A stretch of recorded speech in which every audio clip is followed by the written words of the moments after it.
সম্মান সবাইকে। আগামীকাল ম্যাচ ডে, শুধু মোহনবাগানের তো ম্যাচ ডে নয়, কারণ কলকাতার দুই প্রধানই নামছে মাঠে প্রথমবার এই মরশুমে। মোহনবাগান সুপার জায়েন্ট এবং ইস্টবেঙ্গল এফসি একই দিনে দুজনেই মাঠে নামছে। তো ইন্টারেস্টিং, যেখানে বিকেল 5টা থেকে ইস্টবেঙ্গল খেলতে চলেছে যুবভারতীতে কেরালা ব্লাস্টার্সদের বিপক্ষে, যেখানে কিন্তু ইস্টবেঙ্গলের ম্যাচটা অনেকটাই মানে ইজি ম্যাচ হবে ইস্টবেঙ্গলের, এবং ইস্টবেঙ্গল যদি পয়েন্ট লুজ করে এই ম্যাচে আর কিছু বলার নেই তাদেরকে। তো মোহনবাগানের যদি কথা বলি, 7:30 থেকে সন্ধ্যে 7:30 ম্যাচ শ্রীকান্তিরাও স্টেডিয়ামে বেঙ্গালুরুর বিপক্ষে। এবং যদি কথা বলি, মোহনবাগান অনেকবার বেঙ্গালুরুকে হারিয়ে এসছে ঘরের মাঠে, বাট মোহনবাগান এখন লিগ টেবিলের টপে 4 ম্যাচে 12 পয়েন্ট নিয়ে জামশেদপুরকে অনেকটাই পিছনে ফেলেছে, এবং মোহনবাগান গোল ডিফারেন্সে অনেকটা এগিয়ে আছে। বাট এই 4টে ম্যাচ যেগুলো খেলেছে তারা কিন্তু উইক অপোনেন্ট এবং হোম গ্রাউন্ডে খেলেছে। তো এবারে অ্যাওয়ে গ্রাউন্ডে খেলবে এবং strong opponent as compare to the other 4 teams. বাকি 4টে টিম বা 4টে ম্যাচের তুলনায় মোহনবাগান যাদের সাথে খেলেছে, এই ম্যাচটা কিন্তু স্ট্রং অপোনেন্টকেই হিসাবেই ধরা উচিত বেঙ্গালুরুকে, কারণ বেঙ্গালুরু মানছি কোনো ফরেনার নেই, একা ব্রায়ান সানচিজ আছে এবং সদ্য ইন্ডিয়ান ন্যাশনালিটি নেওয়া সেখানে আছে রায়ান উইলিয়ামস। বাট এই ছাড়াও ইন্ডিয়ান ফুটবলাররা যারা আছে, অবভিয়াসলি তার নামটা কী করে আমি ভুলতে পারি, Indian icon, the one and only Sunil Chhetri, তিনি আছেন, রাহুল ভেকের মতো প্লেয়ার্সরা আছে, তো গুরপ্রীত সিং সান্ধুর মতো প্লেয়ার্স আছে। তো একটা টাফ ম্যাচ হবে, যেখানে কিন্তু আমরা কথা বলি, যদি মোহনবাগান সুপার জায়েন্টের সদ্য ছেড়ে যাওয়া মোহনবাগান টিম, আশিক কুরুনিয়ান আছে, যেখানে কিন্তু মোহনবাগান যখন প্র্যাকটিস করছিল, আমরা যদি লাস্ট 2 দিনের প্র্যাকটিস দেখি, সেখানে কিন্তু সার্জিও লোবেরাকে মোহনবাগানের সহকারী কোচ বাস্তব রায় তিনি কিন্তু অনেকবার বোঝাতে চেয়েছেন যে আশিক কুরুনিয়ান কী ফুটবল বা কী ব্র্যান্ড অফ ফুটবলটা নিয়ে খেলেন, এবং আশিক কুরুনিয়ানে হয়তো বোঝাতে চাইবেন রেনেডি সিংকে বা তার সতীর্থদের যে মোহনবাগান সদ্য ছেড়েছেন, কোনো প্লেয়ার রিক্রুটমেন্ট হয়নি মোহনবাগান, আমরা সকলেই জানি কম চেঞ্জেস হয়েছে এবং মেহতাব সিং হয়েছে। তো মেহতাব সিংকে রাহুল ভেকে তিনি ভালো করে জানেন। তো যদি কথা বলি, আশিক কুরুনিয়ান অনেকবার বলবে যে মোহনবাগান টিমের কী উইক পয়েন্টস বা স্ট্রং পয়েন্টস কোন প্লেয়ারের কী আছে। তো এটা লিক হয়, বাট দেখা যাক কী হয়। এবং যদি মোহনবাগানের টেনশনের কথা বলি, তো টেনশন যদি খুব একটা নেই, দুটোই টেনশন আছে, যেটা হচ্ছে রবসান রবিনো, তাকে ছাড়া তিনি খেলবেন কি না এটা অনেকবার ভিডিওতে বলা হচ্ছে, বাট না, বা এর আগে বলেছি, বাট না, তিনি খেলবেন এই শব্দটাই উঠিয়ে দিন। কারণ তিনি, আমরা সকলেই জানি, আপনাদের জানিয়ে দিই যে ট্রাভেল করেনি কিন্তু রবসান রবিনো কলকাতা থেকে আজকে মোহনবাগান টিমের সাথে শ্রীকান্তি রাওয়ার উদ্দেশ্যে। হ্যাঁ বন্ধুরা, যেটা কিন্তু বোঝা যায় যে রবসানকে ছাড়াই উড়ে গেল শ্রীকান্তি রাওয়া বা বেঙ্গালুরুর উদ্দেশ্যে মোহনবাগান, যেখানে কিন্তু সকালবেলা প্র্যাকটিসে হালকা স্প্রিন্ট আনতে দেখা যায় রবসানকে। তো এটাই হয়তো পজিটিভ নিউজ রবসান রবিনোর। এবং যদি কথা বলি মোহনবাগান সুপার জায়েন্টের টেনশন নিয়ে, ওই উইংটা কিন্তু টেনশানে পড়বে, কারণ দিমিত্রি পেত্রাদস তাকেই হয়তো ভরসা করবেন ওই উইংয়ে, কারণ তিনি হয়তো প্রুফ করতে পেরেছেন বা তাকে নতুন যে পজিশনটা দেওয়া হচ্ছে, তো তার উপরেই তাকে ডিপেন্ড করাবেন, কারণ আগের ম্যাচে কিন্তু 5-1 রেজাল্ট হয়, বাট ডিমি কিন্তু গোল করতে পারেনি, কারণ ডিমি ওই পজিশনটায় সুইটেবল নয়। তো দেখা যাক এটা সার্জিও লোবেরা কী করে, কারণ ডিমির ওপরে হয়তো ওই পজিশনটা সবচেয়ে বেশি চান্সেস যে তিনি স্টার্ট করবেন। এবং যদি নেক্সট আপডেট যেটা বলবো, নেক্সট টেনশন সার্জিও লোবেরা, সেটা হচ্ছে মেহতাব সিং। হ্যাঁ বন্ধুরা, মেহতাব সিং মোহনবাগানের ডিফেন্সের অন্যতম স্তম্ভ যদি বলি, অ্যালবার্টো রড্রিগেজের সহকারী, তাকে ছাড়া মোহনবাগান সুপার জায়েন্ট কিন্তু খেলতে পারে এই ম্যাচে। হ্যাঁ মানছি তিনি ট্র্যাভেল করেছে, বাট যেটা জানা যাচ্ছে সূত্র মারফত খবর, যে তাকে ছাড়াই হয়তো টিম সাজাতে পারেন সার্জিও লোবেরা। তো যেখানে কিন্তু দীপক টাংরিকে চান্সেস দেওয়া হতে পারে, এবং আমার এটা পার্সোনাল মতামত যে টম অ্যালড্রেডকেও হয়তো চান্সেস দেওয়া হতে পারে, যেটা বলা হচ্ছিলো, বাট আমার মনে হয় না যে টমের চান্সেস আছে। কারণ আপনি যদি কথা বলেন, আমার পার্সোনাল মতামত যদি দিই, টমকে খেলানোর দরকার নেই, দীপককেও খেলানোর দরকার নেই, তাহলে কাকে খেলাবো? আপনি যদি চান তাহলে কিন্তু দুটো অপশান, আমার পার্সোনাল মতামত, এটা পার্সোনাল মতামত, সেটা হচ্ছে আপনি সেন্টার ব্যাক পজিশানে সুভাশিস বোস এবং অ্যালবার্টোকে শুরু করান, রাইট ব্যাক আমার রানোয়ার্ডে, লেফট ব্যাক টেকচাম। বা আপনি এটা করতে পারেন যে ইয়াং, এক্সপিরিয়েন্স তো নয়, ইয়াং দীপেন্দু বিশ্বাস, যিনি কিন্তু একটা বাঙালি ফুটবলারের যে মনোভাবটা হওয়া দরকার সেটা কিন্তু তার মধ্যে রয়েছে, তো তিনি প্রুফ করতে পারেন, তো তাকেও কিন্তু খেলাতে পারেন। তো দেখা যাক, এটা সার্জিও লোবেরার উপর ডিপেন্ড করছে, কারণ আমরা যদি দীপক টাংরির কথা বলি, তিনি কিন্তু উড়িষ্যা ম্যাচ মোহামেডান ম্যাচে কিন্তু তিনি স্টার্ট করেছিলেন, উড়িষ্যা ম্যাচে চান্স পেয়েছিলেন, বাট উড়িষ্যা ম্যাচে কিন্তু তাকে অতটা প্রুফ করতে দেখা যায়নি। তো আমার মনে হয় না এটা দেওয়া উচিত, তো এটা সার্জিও লেবোর উপর ডিপেন্ড করছে। এবং নেক্সট যেটা হচ্ছে মোহনবাগান সুপার জায়েন্টের অ্যাওয়ে টিম বেঙ্গালুরু এফসি, তাদের কোন কোন স্ট্রং পয়েন্ট আছে।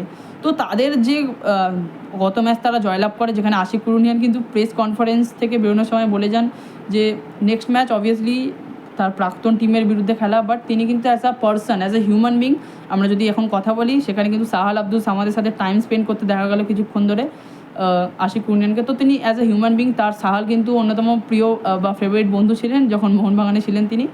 তো অ্যাজ এ হিউম্যান বিং তিনি বলে যান যে এটা একটা ম্যাচ হবে এবং ভালো ম্যাচ হবে, তো এটাই তিনি বলে যান, কিন্তু বা কোনো খারাপ কথা মোহনবাগানকে নিয়ে কিছু বলে যাননি। তো এটাই একটা ভরসা, এবং যে প্লেয়াররা খেলে যান মোহনবাগান বা যারা সত্যি করে ভালোবেসে পেলেন, তারা কিন্তু এরম কোনো কথাই বলেন না, খারাপ কথা।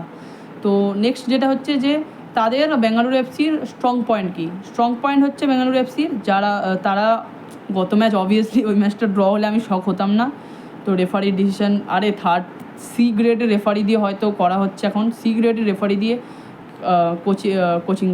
ডিসিশন নেওয়া হচ্ছে। তো ইন্ডিয়ান সুপার লিগ খেলানো হচ্ছে, ইন্ডিয়ার টপ টায়ার লিগ খেলানো হচ্ছে সি গ্রেডের, কী বলবো আর, মানে কিছু বলার নেই। তো যেখানে কিন্তু ড্র হলে হতে পারতো, বাট তারা 3 পয়েন্ট নিয়ে মাঠ ছাড়ে, যেখানে বেঙ্গালুরু জয় দিয়ে মাঠ ছাড়ে, এবং তারা কিন্তু অনেকটাই চনমনে মেজাজে আছে জয়ের পর, প্রথম জয় হয়তো মনে হয় তাদের এই মরশুমে। এবং যদি নেক্সট কথা বলি যে তাদের স্ট্রং পয়েন্ট কী, তো তাদের স্ট্রং পয়েন্ট হলো যে তারা উইং প্লেতে বেশি ভরসা করছে, কারণ যেখানে কিন্তু রাইট উইংয়ে তারা অবভিয়াসলি রায়ান উইলিয়ামস ছাড়া কোনো কথা হয় না, এবং লেফট উইংয়ে আশিক কুরুনিয়ান, যারা কিন্তু গিয়ে অনেকবার বক্সের ভেতরে ঢোকার চেষ্টা করছে বা বক্সের বাইরে থেকেই মাইনাস ভাসাচ্ছে, যেখানে কিন্তু সুনীল ছেত্রী এবং ব্রায়ান সানচিজ অনেকটাই বিপজ্জনক হতে পারে মোহনবাগানের জন্য। তো সেগুলো অনুযায়ী ম্যান মার্কিং করা উচিত। এবং নেক্সট এই দুটো প্লেয়ারকে সাইড ব্যাকদের কতটা অনেক বড় রেসপন্সিবিলিটি থাকবে এবং কতটা তারা নিতে পারবেন সেটাই দেখার, কারণ এদের দুজনকে আটকে দিলে কিন্তু বেঙ্গালুরু টিম অনেকটাই রুখে যাবে, এটা বলা যেতে পারে। তো মোহনবাগানের স্টার্টিং 11 যদি কথা বলি, মোহনবাগানের গোলে বিশাল কাইত, দুটো centre back, left back, right back. আমি অলরেডি এর আগে বললাম যে 4 জনের কথা বললাম, তো সেটাই হয়তো হতে পারে, যার মধ্যে মানে আমি বলে দিই, লেফট ব্যাকে যদি সুভাশিস খেলে এবং রাইট ব্যাকে যদি টেকচামকে খেলানো হয়, তাহলে কিন্তু দুটো ফরেন সেন্টার ব্যাকও খেলাতে পারে, যেটা চান্সেস খুব কম।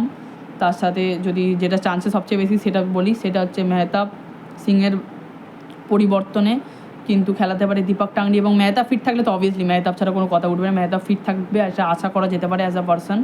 তো এবং তার সাথে অ্যালবার্টো, বা আমি পার্সোনাল মতামত যেটা দিয়েছি দীপেন্দুকে খেলাতে পারে, বা আরেকটা যেটা বলেছি যেখানে রাইট ব্যাকে যদি আমাকে খেলায়, লেফট ব্যাকে যদি টেকচামকে খেলায়, এবং সেন্টার ব্যাকেতে সুভাশিস এবং অবভিয়াসলি অ্যালবার্টো তো থাকবেই। তো দেখা যাক এটা কী হয়, কোনটা হয়। এবং সেন্টার মিড অন্যতম ভরসা সার্জিও লেবেরার, তিনি বলেছেন আপুইয়া অনিরুদ্ধ থাকা সত্ত্বে কোনো ফরেন মিডফিল্ডারের কোনো দরকারই নেই। তো অবভিয়াসলি আপনারা বুঝতে পেরে গেছেন আপুইয়া অনিরুদ্ধ যে তাদের ফর্মের যে পিক লেভেলে আছে, সেখান থেকে তারা চাইবে যে আবার 5th গিয়ারে পারফরমেন্সটা স্টার্ট বা কন্টিনিউ করার বেঙ্গালুরুর বিপক্ষে। এবং অ্যাজ এ নাম্বার 10 জেসন কামিন্সকে খেলাতে পারে, লেফট উইংয়ে কিন্তু ডিমিত্রি পেত্রাতস, রাইট উইংয়ে কিন্তু লিস্টন কোলাসে, এবং আপ ফ্রন্টে জেমি ম্যাকলারেন, যেখানে কিন্তু তিনি গত ম্যাচে 4টি গোল করেন এবং গোল্ডেন বুটের রেসে 7 গোল করেন 4 ম্যাচে, এবং অনেকটা এগিয়ে গেছেন। তো তিনি ইনফর্ম বলা যেতে পারে। এবং যদি বেঙ্গালুরুর কথা বলি, আমি যে স্টার্টিং 11টা এখন বলবো হয়তো সেটা হতে নাও পারে, বাট তাদের কিন্তু ম্যাক্সিমাম প্লেয়ার্সরা এই স্টার্টিং 11 থেকেই থাকবে, কারণ কোনো চমক দেখা যেতে পারে, আশা করা যেতে পারে। এবং গোলকিপারে অবভিয়াসলি গুরপ্রীত সিং সান্ধু, লেফট ব্যাকে নওরেন রোশন সিং, রাইট ব্যাকে নিখিল পূজারি, দুটো সেন্টার ব্যাক, যেখানে কিন্তু তাদের রাহুল বেকের সঙ্গে সঙ্গে থাকবেন সানা সিং, এবং অবভিয়াসলি সেন্টার মিডেতে সুরেশ সিং ওয়াংজাম, এবং তার সাথে একটু ওপরে ব্রায়ান সানচিজ, লেফট উইংয়ে আশিক কুরুনিয়ান, রাইট উইংয়ে রায়ান উইলিয়ামস, এবং ফরওয়ার্ডে একটু নিচে অ্যাজ আ সেকেন্ড স্ট্রাইকার খেলতে পারেন শিবা শক্তি নারায়ণ, বা তার সাথে এটাই কনফার্ম হবে, কারণ সুনীল ছেত্রীকে হয়তো স্টার্ট করতে দেখা যাবে, তিনি যে ফর্মে আছেন, তো তাকে হয়তো স্টার্ট করতে দেখা যেতে পারে, কারণ টাফ ম্যাচ তারাও জানেন, রেন্ডি সিং স্টার্ট করাতেও পারে। তো hope for the best, Mohun Bagan জয় নিয়ে মাঠ ছাড়বে এবং যদি জয় আসে তাহলে কিন্তু খুবই একটা পজিটিভ নিউজ হবে, কারণ তার পরের ম্যাচ যদি কথা বলি মোহনবাগানে মুম্বাই সিটি এফসির বিপক্ষে, যেখানে হোম গ্রাউন্ডে হলেও তারা চাইবেন যে উইনিং কনফিডেন্সটাকে নিয়ে আবার নেক্সট ম্যাচ খেলার।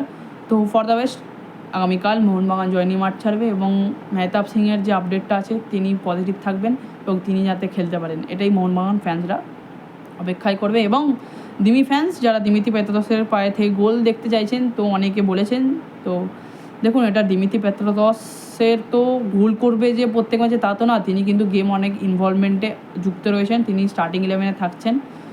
তো এটাই বোঝা যেতে পারে যে দিমিত্রির কত বড় রোল, এবং দিমি যদি গোল করে কেউ শক হবে না, কারণ দিমি যে ফর্মটা ফিরে পাচ্ছে, দিমি গত থেকে দিমি গো হয়ে গেছিলো, সেখান থেকে আবার যে রুটটা আসছে আস্তে আস্তে যেটা এগোচ্ছে ডিমি গটের দিকে, সেটাই হয়তো বোঝা যাবে। তো হোপ ফর দ্য বেস্ট, আগামীকাল বিকেল 5টাতে ইস্টবেঙ্গল ফ্যান্সরা যারা আছেন তারা ম্যাচ দেখবেন, কারণ ওই ম্যাচটা আশা করছি ইস্টবেঙ্গল জয় দিয়ে মাঠ ছাড়বে, কারণ সল ক্রেসপোর কথা বলি তিনি হয়তো কামব্যাক দেখাবেন এবং তারা হয়তো জয়লাভ দিয়ে মাঠ ছাড়বে, যেখানে মোহনবাগানের ম্যাচটা কিন্তু খুবই একটা টাফ অপোনেন্টের সাথে, কারণ বেঙ্গালুরু অনেকটাই স্ট্রং টিম, বাট মোহনবাগানও পারে নিজের সেরাটা দিতে এবং আবার আশা করছি প্রমাণ করবে।